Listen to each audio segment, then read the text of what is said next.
Texas A&M Forest Service continues to lead the way in fighting back the flames, but they tell our Bob Hallmark they need some help from Mother Nature.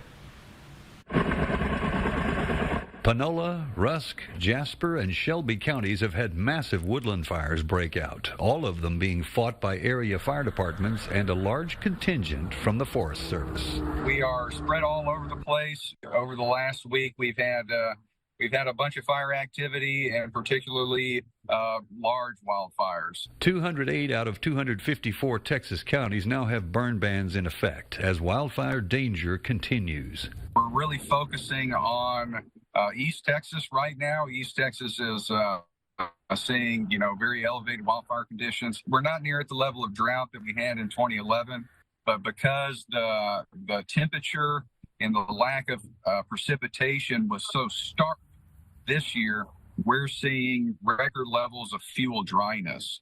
So the fuels are actually, in some cases, drier than they were in 2011. Fire engines, bulldozers, and water-carrying aircraft have been called in to battle the blazes, but with so much area to cover, resources are being stretched. We've been relying on aircraft because they can make it rain from the sky. We had aircraft starting as soon as they could fly. Some firefighter help has arrived.